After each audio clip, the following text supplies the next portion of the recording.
قریش کا ایک قبیلہ ہے، قبیلہ تمیم۔ قبیلہ تمیم کے ایک شخص تھے عثمان۔ جوانی میں ان کی شادی ہوئی اپنی چچا زاد سلمہ ام الخیر سے۔ اللہ تعالیٰ نے ان کو 2 بیٹے عطا کیے، ایک معتق دوسرا معتیق۔ اللہ کی شان کہ دونوں بچے بچپنے میں ہی انتقال کر گئے، تو ان دونوں میاں بیوی نے یہ منت مانی کہ اگر ہمیں اللہ نے اولاد عطا کی تو ہم اس کو کعبۃ اللہ کے لیے وقف کر دیں گے۔ اللہ کی شان، اللہ نے ان کو ایک اور بیٹا عطا کر دیا، تو عثمان اور سلمہ نے اپنے بیٹے کا نام عبد الکعبہ رکھ دیا۔ دونوں منت مانے ہوئے تھے کعبۃ اللہ کے وقف کرنے کی، تو اس لیے اللہ کے لیے اس کو وقف کر دیا کعبے کی خدمت کے لیے۔ لیکن جیسے وقت گزرتا گیا تو ماں باپ کے دل میں یہ خیال آیا کہ ہم اپنے بیٹے کو واپس اللہ سے مانگ لیں، اور یہ دعائیں کی کہ اللہ ہم نے منت مانی تھی اس کو کعبۃ اللہ کے لیے وقف کرنے کی، اب آپ اگر چاہیں تو اس کو آزاد کر دیں، اس کو آزاد کر دیں۔ تو لوگوں میں یہ بات معروف ہو گئی کہ پہلے ان کو غلام بنایا کعبے کا، اور بعد میں اللہ تعالیٰ سے ان کو آزاد کرا دیا، اور آزاد کیے ہوئے کو معتق کہا جاتا ہے۔ تو اس بچے کی کنیت جو ہے وہ معتق معروف ہو گئی، اور نام ان کا عبد الکعبہ تھا۔ جوانی سمجھداری کی عمر کے اندر اللہ کے محبوب صلی اللہ علیہ وسلم کے ساتھ آئے، اور آپ کے سامنے جب آپ کا نام آیا تو آپ نے ان کا نام عبداللہ رکھا، عبد الکعبہ سے عبداللہ ان کا نام کر دیا۔ لیکن ان کی خصلت اور عادت پاکیزہ ہونے کی وجہ سے لوگوں میں ان کی اچھائی اتنی معروف ہوئی کہ ابو بکر کے لقب سے مشہور ہوئے۔ تو حضرت ابو بکر صدیق رضی اللہ تعالی عنہ جو ہم نام لیتے ہیں، تو ابو بکر لقب ہے، صدیق بھی لقب ہے، اور آپ کی کنیت معتق ہے، اور آپ کے والدین کا رکھا ہوا نام آپ کا عبد الکعبہ ہے۔ اللہ کے محبوب نے آپ کا نام عبداللہ رکھا۔ یہی وجہ ہے کہ علماء کرام فرماتے ہیں کہ اگر کسی بچی کا نام بچپن میں جو رکھ دیا گیا، بعد میں معلوم ہوا کہ یہ نام درست نہیں ہے، اس کا معنی صحیح نہیں ہے، تو والدین کو چاہیے کہ یا اس بچی کو اگر سمجھدار ہو جائے تو اس کو چاہیے کہ اپنے نام کو چینج کر لے، نام عربی زبان کا ہو جس کا معنی اچھا ہو۔ علماء کرام سے رہنمائی اور مشورہ کر کے جب کوئی کام کیا جائے تو انسان ایسی غلطیوں سے محفوظ ہو جاتا ہے، بچ جاتا ہے۔ جس طرح بیماری کے وقت کے اندر ڈاکٹر سے رجوع کرنے کا کہا جاتا ہے تاکہ کوئی بیماری بڑھ نہ جائے، کینسر نہ بن جائے، تو جو عقل مند شخص ڈاکٹر سے رجوع کر اپنی بیماری کا علاج کراتا ہے تو وہ اس بیماری کے ناسور بننے سے بچ جاتا ہے، اس بیماری کی وجہ سے ہلاکت سے بچ جاتا ہے۔ اللہ تعالیٰ نے ہمیں عقل شعور عطا کی ہے تو ہم اس کا استعمال کیا کریں۔ بعض روایتوں میں آتا ہے کہ حضرت ابو بکر صدیق رضی اللہ تعالیٰ عنہ کا جو لقب معتق ہے، یہ کیوں پڑا اور کیسے پڑا، اس کی ایک اور روایت بھی ہے جو بہت اچھی معلوم ہوتی ہے، اور وہ یہ ہے کہ ایک مرتبہ نبی کریم صلی اللہ علیہ وسلم تشریف فرما تھے اپنے صحابہ کے ساتھ، تو آپ نے دیکھا ابو بکر آ رہے ہیں، تو اللہ کے محبوب صلی اللہ علیہ وسلم نے فرمایا کہ کسی نے معتق دیکھنا ہے، یعنی آزاد کیا ہوا غلام جس کو آزاد کر دیا گیا ہو، اگر دیکھنا ہے تو ابو بکر کو دیکھ لو، کہ اللہ تعالیٰ نے اس کو ہر چیز سے آزاد کر جنتی بنا دیا ہے، جنتی بنا دیا ہے۔ تو گویا کہ آپ نے جنت کی بشارت آپ کو بھی دی، اور آپ نے ان کے لیے یہ لفظ استعمال کیا۔ لہذا دونوں روایتیں کتابوں کے اندر موجود ہیں۔ حضرت ابو بکر صدیق رضی اللہ تعالیٰ عنہ کی ساری زندگی اگر ہم دیکھتے ہیں، بچپن، جوانی، پھر اس کے بعد مسلمان ہونے کے بعد کی زندگی، تو پاکیزہ زندگی تھی۔ آپ کی خصلت، آپ کی عادات بہت ہی اچھی تھی۔ نبی کریم صلی اللہ علیہ وسلم سے عمر میں صرف 2 سال آپ چھوٹے ہیں عمر کے اعتبار سے، اور عادات کے اعتبار سے 100% آپ کے مشابہ تھے۔ چلنا بھی، پھرنا بھی، بات چیت کرنا بھی، معاملات کرنا بھی، سمجھداری بھی، ہر کام میں۔ اور اللہ کے محبوب صلی اللہ علیہ وسلم کے ہر عمل پر، ہر بات پر، ہر قول فعل پر لبیک جنہوں نے سب سے پہلے کہا وہ حضرت ابو بکر ہے۔ روایتوں میں آتا ہے کہ مردوں میں سب سے پہلے اسلام لانے والے حضرت ابو بکر ہیں، مردوں میں سب سے پہلے اللہ کے محبوب کے ساتھ نماز پڑھنے والے حضرت ابو بکر ہیں، سب کچھ اپنا قربان کرنے والے صحابہ کرام میں حضرت ابو بکر ہیں۔ ایک مرتبہ حضرت عمر فاروق رضی اللہ تعالیٰ عنہ اپنے ساتھیوں کے ساتھ بیٹھے ہوئے یوں کہنے لگے کہ ابو بکر کی ایک رات جو انہوں نے اللہ کے محبوب صلی اللہ علیہ وسلم کے ساتھ گزاری، اور ایک دن وہ اتنے محبوب ہیں مجھے کہ میں اپنی ساری زندگی کے اعمال اس کے لیے قربان کر دوں اور اس ایک رات کے عمل کا ثواب لے لوں، اتنا آپ کو پسند۔ اور پھر آپ نے رات کون سی بیان فرمائی؟ فرمایا کہ آپ کی وہ رات کہ جب اللہ کے محبوب صلی اللہ علیہ وسلم نے مکہ المکرمہ سے مدینہ منورہ ہجرت کا سفر شروع کیا تو آپ اپنے گھر سے سیدھا ابو بکر کے پاس گئے، اور وہ وہاں پر انتظار فرما رہے تھے اللہ کے محبوب کا، اور پھر آپ کے ہمراہ ہو کر سفر شروع ہوا، اور مکہ سے نکلتے ہی سب سے پہلے اللہ کے محبوب صلی اللہ علیہ وسلم نے ایک غار میں پناہ لی جس کو غار ثور کہا جاتا ہے، غار ثور، اس میں آپ نے پناہ لی۔ جو جا چکے ہیں، دیکھ چکے ہیں، وہ جانتے ہیں کہ بہت ہی چھوٹا سا غار ہے، بہت بڑا نہیں ہے، چھوٹا سا ہے۔ تو جب وہاں پر اللہ کے محبوب صلی اللہ علیہ وسلم پہنچے تو ابو بکر صدیق رضی اللہ تعالیٰ عنہ نے آپ سے فرمایا کہ آپ ٹھہریے، میں پہلے غار کو اندر سے دیکھ لوں، کہیں کوئی موذی جانور تو نہیں ہے اندر جس سے آپ کو تکلیف ہو جائے، تو میں پہلے اس کی صفائی کر دوں پھر آپ اندر آئیے گا۔ تو آپ اندر گئے اس میں اور جا کر اس کو صاف کیا، اور اس میں دیکھا جگہ جگہ اس میں سوراخ ہیں، تو آپ نے اپنا ہزار بند جو ہے اس کو پھاڑا اور اس کے ٹکڑے لے لے کر سوراخوں کے اندر ڈال کر اس کو بند کیا، اور پھر کچھ سوراخ ایک طرف رہ گئے کہ جن کے لیے بند کرنے کے لیے کچھ آپ کے پاس نہیں بچا، تو آپ نے اپنے پاؤں کا انگوٹھا، اپنا پاؤں جو ہے اس پر ٹکا دیا سوراخ پر، اور پھر اللہ کے محبوب سے فرمایا کہ آپ اندر آ جائیے۔ آپ اندر تشریف لائے، حضرت ابو بکر صدیق رضی اللہ عنہ کی گود میں سر مبارک رکھ کر آپ نے آرام فرمایا، یہاں تک کہ آپ کی آنکھ لگ گئی، سو گئے۔ حضرت ابو بکر صدیق رضی اللہ تعالیٰ عنہ اس سوراخ پر یوں پاؤں رکھے بیٹھے ہوئے ہیں، آپ کی حفاظت کی غرض سے کہ وہاں سے کوئی موذی جانور آ کر آپ کو تکلیف نہ پہنچا دے، اس کو بند کیا ہوا ہے، اور اپنی نظریں اللہ کے محبوب کے چہرے پر ہیں اور مسکرا رہے ہیں۔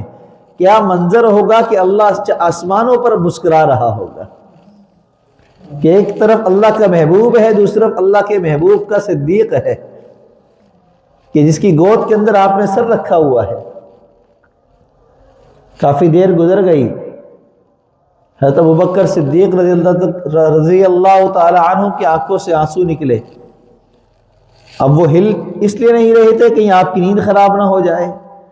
آنسو نکل کر آپ کے چہرے مبارک پر، رخسار مبارک پر گرا، آپ کی آنکھ کھلی، ابو بکر رو رہے ہو؟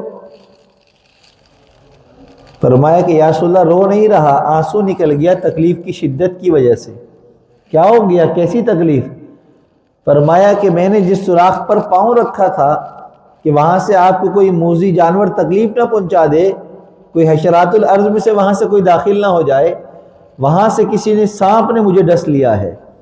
تو اس کی جب تکلیف بڑھ گئی تو مجھ سے برداشت نہیں ہوئی، تو اس تکلیف کی وجہ سے آنسو نکل گیا۔ اللہ کے محبوب صلی اللہ علیہ وسلم نے اپنا لعاب مبارک آپ کے اس زخم پر جہاں ڈسا تھا سانپ نے وہاں لگا دیا، تو اس کی برکت سے اللہ تعالیٰ نے اس درد کو بالکل ختم فرما دیا۔ اللہ کے محبوب صلی اللہ علیہ وسلم کا لگایا ہوا لعاب ایسا بابرکت تھا کہ زہر کا اثر ایسا ختم ہوا کہ درد بالکل ختم ہو گیا، راحت ہو گئی۔ حضرت عمر فاروق فرمانے لگے وہ رات جو ابو بکر نے غار میں گزاری تھی، اگر اس رات کا عمل کا اجر مجھے مل جائے تو میں اپنی ساری زندگی کی نیکیاں ابو بکر کو دے دوں۔ وہ ایسی بابرکت رات تھی جو اللہ کے محبوب اور صدیق کے درمیان گزری تھی، کیا ان کو اجر ملا ہوگا، کیا ان کا اللہ کیا مقام بنا ہوگا۔ اور فرمایا کہ دوسرا وہ دن کہ جب اللہ کے محبوب صلی اللہ علیہ وسلم کا وصال ہوا، آپ نے دنیا سے پردہ فرمایا، تو سارے صحابہ کرام پریشان تھے، کوئی بات کر رہا تھا، کوئی کچھ کہہ رہا تھا۔ تو اس موقع پر تمام صحابہ کرام کو جمع کرنے والے حضرت ابو بکر صدیق رضی اللہ تعالیٰ عنہ تھے، اور آپ نے خلافت کا منصب سنبھالتے ہی سب سے پہلا عمل جو کیا، سب سے پہلا اعلان جو کیا وہ یہ تھا کہ بعض لوگوں نے جو اللہ کے محبوب کے زمانے میں مسلمان ہو گئے تھے، آپ کے دنیا سے پردہ فرمانے کے بعد زکوٰۃ دینے سے انکار کر دیا، کہا کہ ہم کسی کو زکوٰۃ نہیں دیں گے، ہم خود ادا کریں گے۔ تو حضرت ابو بکر جو امیر المومنین کے منصب پر آ چکے تھے، انہوں نے فرمایا کہ نہیں، جس طریقے سے اللہ کے محبوب کے زمانے میں یہاں سے قاصد جاتا تھا زکوٰۃ کی وصولی کے لیے، اسی طریقے سے قاصد آئے گا امیر کی طرف سے، اس کو ہی آپ نے زکوٰۃ دینی ہے۔ اور پھر آپ نے ایک جملہ فرمایا کہ اگر کوئی ایک رسی کے برابر بھی زکوٰۃ کے اندر ادا کرنے میں کمی کرے گا تو میں اس سے جہاد کرنے کا اعلان کرتا ہوں۔ تو حضرت عمر فاروق فرماتے ہیں کہ وہ دن جس دن آپ نے یہ اعلان کیا اور یہ بات کی، تو مجھے آپ پر ایسا لاڈ اور محبت آئی کہ اگر اس دن کی وہ نیکیاں مجھے مل جائیں تو میں اپنی ساری عمر کی نیکیاں آپ کو دے دوں۔ تو حضرت ابو بکر صدیق رضی اللہ تعالیٰ عنہ کا دن ہو یا رات ہو، صبح ہو یا شام ہو، عمر کا کوئی بھی حصہ ہو، ہر عمر کے ہر حصے میں اور ہر موقع پر آپ نے اگر کسی کا ساتھ دیا تو حضرت ابو بکر اللہ کے محبوب کا ساتھ دیا ہے۔ وہ وقت بھی تھا کہ جب ابو جہل کعبہ کی طرف آیا اور مذاق اڑانے کے انداز میں اللہ کے محبوب سے کہنے لگا محمد کوئی نئی بات ہوئی ہے کیا تو ہمیں بتلاؤ۔ اور یہ وہ دن تھا کہ جس کی رات کو اللہ تعالیٰ نے اپنے محبوب کو سفر معراج کرایا تھا۔ تو اللہ کے محبوب نے ابو جہل کے سامنے کہا کہ ہاں، رات کو میں اللہ کے پاس ملاقات کے لیے گیا تھا، اللہ کا دیدار ہوا، یہاں سے میں مسجد اقصی مجھے لے جایا گیا، پھر وہاں سے آسمانوں پر گیا، اللہ سے ملاقات ہوئی، وہاں سے بات چیت ہوئی، وہاں سے میں آیا ہوں۔ تو وہ ہنسنے لگا، مذاق اڑانے لگا ابو جہل، اور مذاق اڑاتے ہوئے جانے لگا۔ تو کچھ دور گیا تو دیکھا آگے ابو بکر آ رہے تھے، اور ان کو کہنے لگا کہ اگر کوئی شخص یوں کہے کہ میں رات کو مسجد اقصی گیا تھا تو کیا اس کے بارے میں تمہارا کیا خیال ہے؟ کہا کہ نہیں، ایسا نہیں ہو سکتا، ایسا نہیں ہو سکتا، اس لیے کہ مہینوں کا سفر ہے، ایک رات کے چند وقت گھنٹوں میں چند لمحوں کے اندر کون کیسے جا سکتا ہے؟ کہا کہ اچھا، اگر آپ کو یہ لگتا ہے کہ ایسا نہیں ہو سکتا تو پھر میں آپ کو بتلاتا ہوں کہ آپ کا جو دوست ہے محمد، اس نے یہ بات کہی ہے۔ تو حضرت ابو بکر نے کہا کہ اگر اللہ کے محبوب نے یہ بات کہی ہے تو آپ نے سچ کہی ہے، آپ گئے۔ تو اللہ کے محبوب کو جب معلوم ہوا آپ نے ایسا کہا ہے تو آپ نے کہا صدیق ہے، یہ صدیق ہے۔ ہر موقع پر اللہ کے محبوب صلی اللہ علیہ وسلم کی آپ نے گواہی دی ہے، آپ کے ساتھ کھڑے ہوئے ہیں۔ حضرت عمر فاروق رضی اللہ تعالیٰ عنہ فرماتے ہیں کہ ایک مرتبہ اللہ کے محبوب نے اعلان کیا کہ سفر جہاد پر جانا ہے، سفر لمبا ہے، طویل ہے، ضرورت زیادہ ہے، مال نہیں ہے بیت المال میں، لہذا جہاد کے لیے لوگ اپنا فنڈ جمع کرائیں، چندہ جمع کرائیں تاکہ زیادہ راہ ہو جائے، جہاد کے سفر کے لیے نکلنا ہے۔ صحابہ کرام رضوان اللہ علیہ مجمعین جیسے ہی کوئی ایسا اعلان سنتے تھے تو جس کی جو حیثیت ہوتی اس سے بڑھ کر اللہ کے محبوب کے سامنے لا کر پیش کر دیتے۔ تو صحابہ کرام لانے لگے، کوئی اشرفیاں لا رہا ہے، کوئی درہم ہے، کوئی دینار ہے، جس سونا ہے، کوئی کھجوریں ہیں، مختلف چیزیں ہیں آپ کے سامنے لا کر پیش کر رہے ہیں۔ حضرت عمر فاروق فرماتے ہیں کہ یہ وہ وقت تھا کہ میرے پاس کچھ مال زیادہ جمع ہوا تھا، غزوات میں مال غنیمت کے ذریعے میرے پاس مال خوب تھا، تو میں سوچنے لگا آج تو مال میرے پاس بہت ہے، آج میں اس سارے مال میں سے آدھا مال جو ہے لے جاتا ہوں اور پھر ابو بکر سے آگے بڑھ جاؤں گا میں مال خرچ کرنے میں، مال پیش کرنے میں۔ تو وہ اپنا بہت سارا مال اپنے گھر میں سے آدھا کر کے نصف جو ہے وہ اللہ کے محبوب صلی اللہ علیہ وسلم کی خدمت میں لے کر آ گئے، اور تھوڑی دیر کے بعد ابو بکر بھی آ گئے۔ جب انہوں نے پیش کیا تو وہ بہت ہی مختصر تھا، تھوڑا سا تھا۔ حضرت عمر فاروق کا مال زیادہ تھا ان کے مقابلے میں۔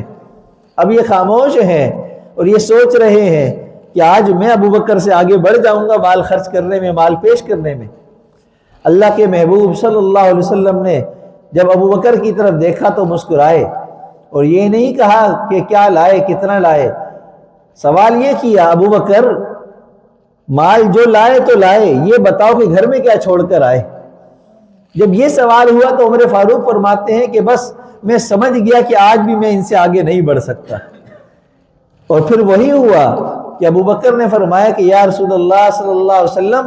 میں اپنے گھر میں سے سب کچھ سمیٹ کر آپ کی خدمت میں لے آیا ہوں، گھر میں صرف اللہ اور اس کے رسول کی نام کو چھوڑ آیا ہوں۔ تو عمر فاروق فرماتے ہیں میں ان سے آگے نہیں بڑھ سکتا، میں ان سے آگے نہیں بڑھ سکتا۔ حضرت ابو بکر صدیق رضی اللہ تعالیٰ عنہ وہ صحابی رسول ہیں جو خلیفہ اول ہیں، جو نائب ہونے کا جنہوں نے صحیح حق ادا کیا ہے، اور جن سے ہمیں بے انتہا محبت ہونا ہمارے ایمان کا تقاضا ہے۔ کیسے ہے؟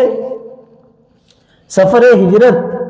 مکہ سے شروع ہو کر مدینہ ختم ہوتا ہے، اور پورے سفر میں بے شمار واقعات اللہ کے محبوب کے ساتھ پیش آتے ہیں، لیکن اللہ تعالیٰ نے جب قرآن پاک میں ان واقعات میں سے کسی واقعے کا ذکر کیا تو کیا کیا؟ فرمایا کہ اذ اخرجہ الذین کفروا ثانی اثنین اذ ہما فی الغار اذ یقول لصاحبہ لا تحزن ان اللہ معنا۔ کہ جب سفر ہجرت کا ذکر ہوا تو اللہ تعالیٰ نے اس واقعے کو ذکر کیا جو غار ثور کے اندر پیش آیا، کہ جب اللہ تک کے محبوب نے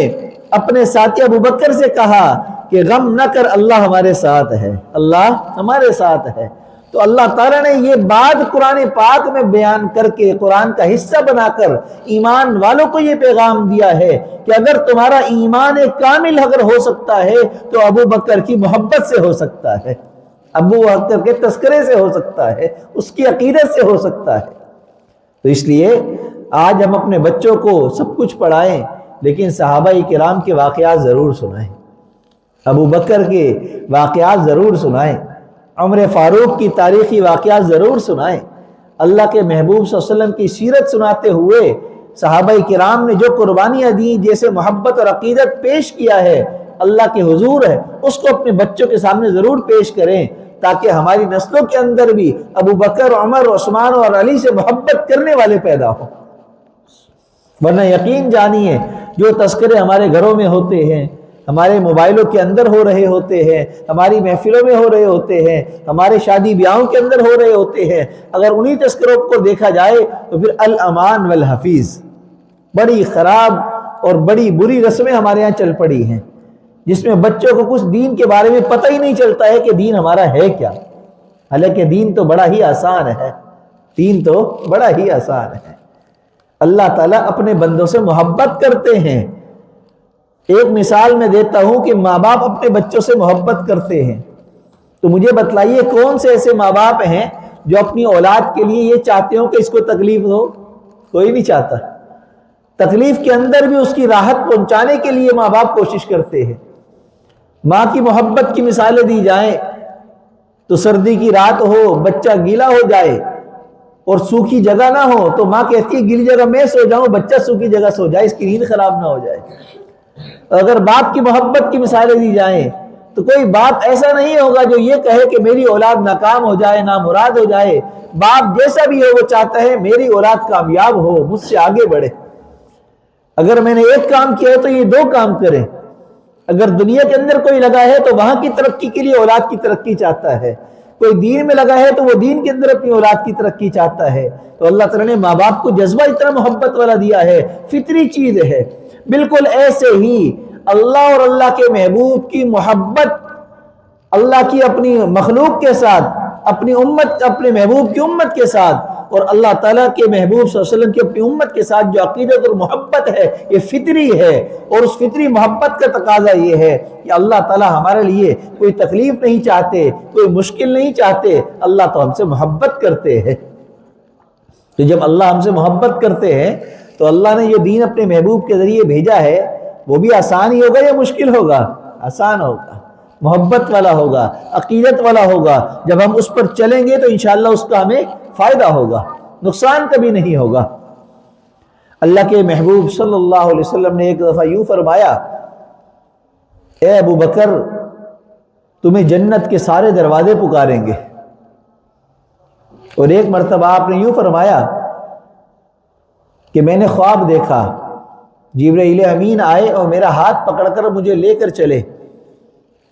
وہ دروازہ جنت کا دکھانے کے لیے کہ جہاں سے آپ کی امت جنت میں داخل ہوگی۔ ابو بکر بیٹھے تھے، کہنے لگے کاش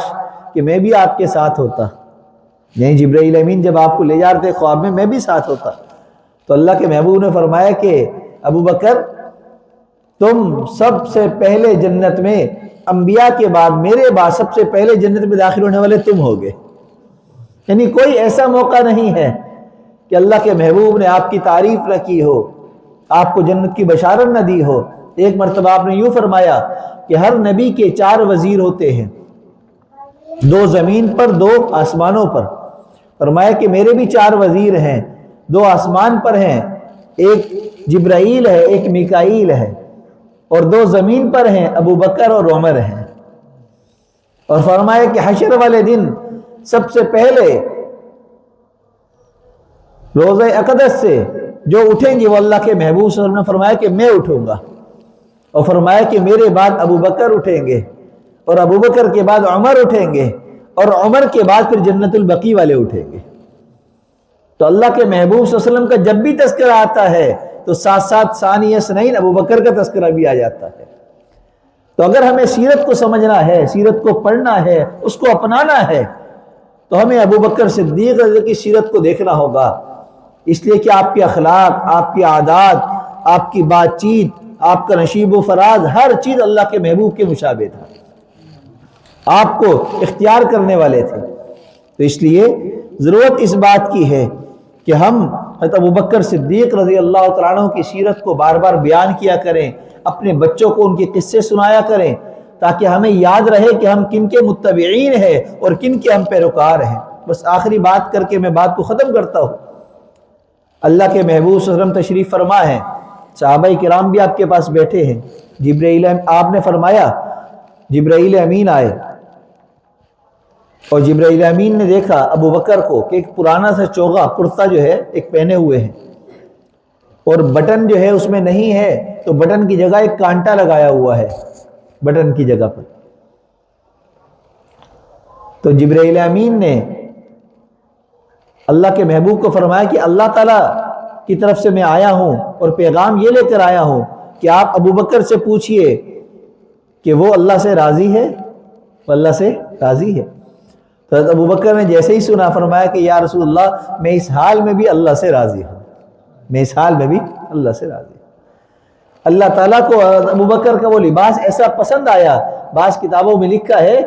کہ جبرائیل امین کہنے لگے کہ آپ کے چوغے کی طرح اللہ نے حکم دیے تمام فرشتوں کو اس طرح کا لباس پہنے۔ تو اس لیے اللہ تعالیٰ بھی اپنے محبوب کے صحابی سے محبت کرتے تھے، ہمارے بھی ایمان کا تقاضا یہ ہے کہ ہم بھی آپ سے محبت کریں۔ آج 22 جمادی الثانی حضرت ابو بکر صدیق رضی اللہ تعالیٰ عنہ کا یوم وفات ہے، اس تاریخ کو آپ اس دنیا سے تشریف لے کر گئے تھے۔ تو ہمیں ہر سال، ہر مہینے، ہر دن اپنے بچوں کو یہی درس دینا ہے، یہی سبق دینا ہے کہ اگر ہم نے کسی کا راستہ اختیار کرنا ہے تو وہ صحابہ کرام ہیں۔ اگر ہم نے اپنی محبت کا اظہار کہیں کرنا ہے، عشق رسول کا اظہار کرنا ہے، تو صحابہ کرام کے طرز کے ذریعے ہی کرنا ہے۔ تو انشاءاللہ ہم دنیا میں بھی کامیاب، آخرت میں بھی کامیاب ہو جائیں گے۔ اللہ ہم سب کو صبر اور عمل کی توفیق عطا فرمائے۔